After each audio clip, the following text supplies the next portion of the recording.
दोस्तों, राजस्थान के चित्तौड़गढ़ जिले में भगवान श्री सावलिया सेठ का एक ऐसा मंदिर है जो अपने चमत्कारों और रहस्यों के लिए दुनिया भर में जाना जाता है। जी हाँ दोस्तों, इस मंदिर में हर महीने अफीम के तस्करों द्वारा करोड़ों रुपए की अफीम चढ़ाई जाती है। यह एकमात्र ऐसा मंदिर है जहां बड़े बड़े उद्योगपति और तस्करों द्वारा अपने बिजनेस का हर महीने 20 से 30% हिस्सा दान कर दिया जाता है। भगवान श्री सावलिया से भगवान श्री कृष्ण का वह रूप है जो कि उन्होंने नानी बाई का मायरा भरने के लिए धारण किया था। इसी रूप में आज भी उनके दर्शन करने के लिए हर महीने लाखों में श्रद्धालु सावलिया सेठ के धाम यानी कि मंडफिया धाम पहुंचते हैं। आइए दोस्तों, आपको भगवान श्री सावलिया सेठ के यहाँ पर विराजने और उनके चमत्कारों के बारे में बताते हैं। साथ ही आपको इस मंदिर में स्थित भगवान श्री सावलिया सेठ के दर्शन भी करवाएंगे। तो आप इस वीडियो को लास्ट तक जरूर देखें और आप इस वीडियो के कमेंट बॉक्स में जय श्री सावलिया सेठ और जय श्री कृष्ण अवश्य लिखें। नमस्कार दोस्तों, स्वागत है आप सभी का D2 फैक्ट यूट्यूब चैनल पर।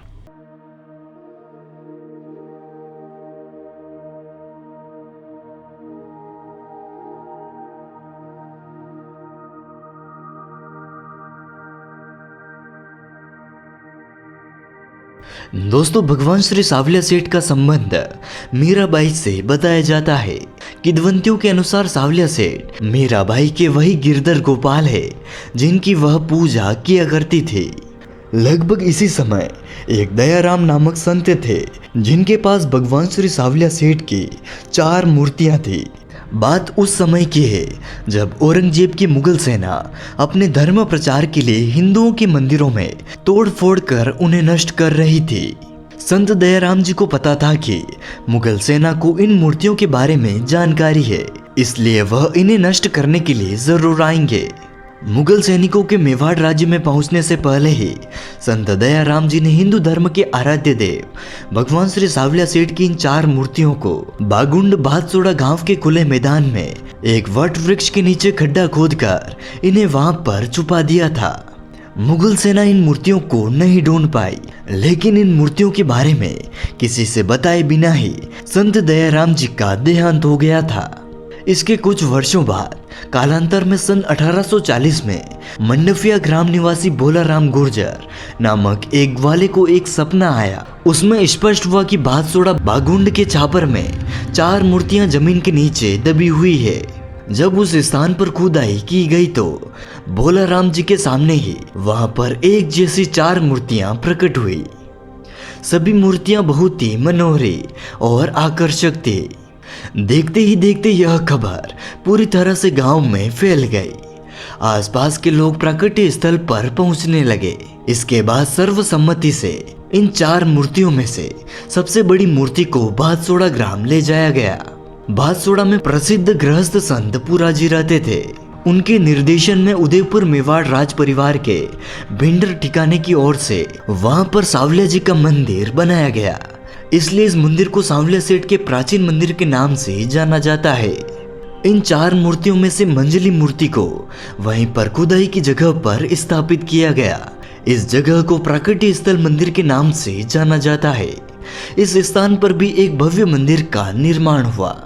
और दोस्तों, सबसे छोटी मूर्ति को भोलाराम गुर्जर द्वारा मंडफिया ग्राम ले जाया गया, जिसे उन्होंने अपने घर के परिंदे में स्थापित किया। वह इसी जगह पर उनकी पूजा किया करते थे।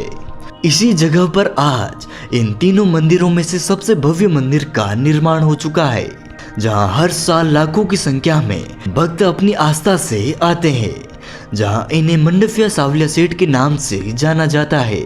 लेकिन दोस्तों, चौथी मूर्ति निकालते समय वह मूर्ति खंडित हो गई थी, जिसके बाद सर्वसम्मति से समस्त गांव तथा पंचों और पुजारियों की उपस्थिति में उस खंडित मूर्ति को वापस उसी जगह पर खड्डा खोदकर वहां पर छुपा दिया गया। जिन 3 मूर्तियों को वहां से निकाला गया वह मूर्तियां इतनी चमत्कारिक थी कि देखते ही देखते सभी जगह पर इनके भव्य मंदिर बनते गए। यह 3 मंदिर 5-5 किलोमीटर की दूरी पर एक दूसरे के करीब स्थित है। सांवलिया जी के यह तीनों मंदिर प्रसिद्ध हुए। देखते ही देखते बड़ी संख्या में भक्तगण इनके दर्शन के लिए आने लगे। इन तीनों मंदिरों में मंडफिया मंदिर को सांवलिया जी का धाम यानी कि सांवलिया जी का निवास स्थल माना जाता है। दोस्तों, सांवलिया सेठ जी के बारे में कहा जाता है कि नानी बाई का मायरा भरने के लिए स्वयं श्री कृष्ण ने यह रूप धारण किया था। दोस्तों, व्यापार जगत में उनकी ख्याति इतनी है कि लोग अपने व्यापार को बढ़ाने के लिए भगवान श्री सांवलिया सेठ को अपना बिजनेस पार्टनर बना देते हैं। यहाँ बड़े बड़े उद्योगपति और तस्कर अपने कुल बिजनेस का 20 से 30% हिस्सा दान कर देते हैं। नगद रुपयों के अलावा सोना चांदी से बनी अनेक वस्तुएं हर महीने इनकी दान पेटी से निकलती है। यही नहीं दोस्तों, कहा जाता है कि अफीम के तस्कर इस मंदिर में अफीम चढ़ाकर अपनी मन्नतें मांगते हैं। हर वर्ष यहाँ दान पेटी से करोड़ों रुपए की कीमत वाली अफीम निकलती है। यहाँ के लोगों को सांवलिया सेठ जी को लेकर मान्यता है कि जितना वे यहाँ पर चढ़ाते हैं, सांवलिया जी उनके खजाने को उतना ज्यादा भरते हैं।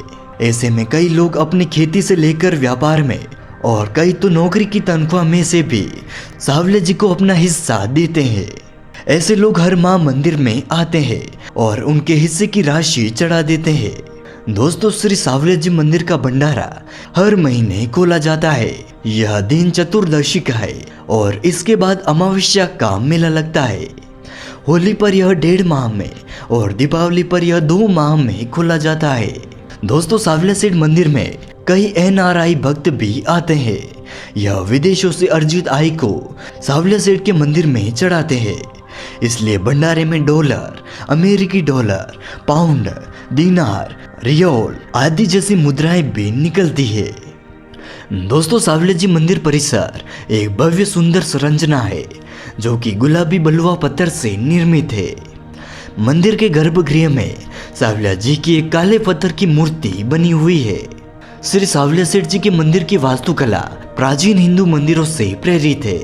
मंदिर की दीवारों और खंभों पर सुंदर नक्काशी की गई है। दोस्तों, यह मंदिर सुबह 5 बजे खुलता है और दोपहर 12 बजे बंद हो जाता है। श्रृंगार के बाद मंदिर को पुनः 2 बजे खोला जाता है, जिसके बाद मंदिर रात के 11 बजे तक खुला रहता है। आप इन दोनों समय में कभी भी आकर सांवलिया सेठ जी के दर्शन कर सकते हैं।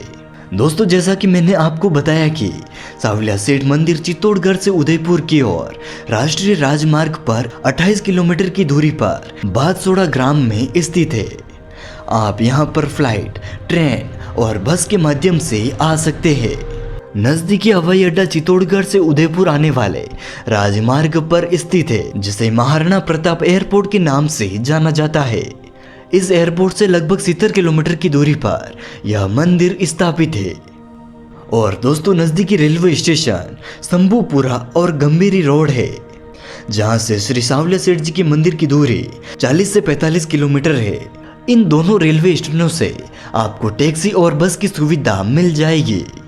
और दोस्तों, नजदीकी बस स्टैंड लसदावन बस स्टैंड है, जहां से मंदिर की दूरी करीब 9 किलोमीटर की है।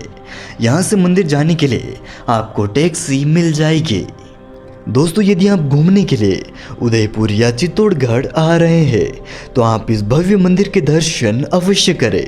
आपको यहाँ पर एक अनोखी शांति का अनुभव होगा। उम्मीद करते हैं दोस्तों आपको हमारे द्वारा दी गई यह जानकारी पसंद आई होगी। इसी तरह की वीडियो हम रोजाना आपके लिए लेकर आते रहते हैं। विभिन्न मंदिरों के रहस्य और कथा सुनने के लिए आप हमारे चैनल को सब्सक्राइब कर सकते हैं।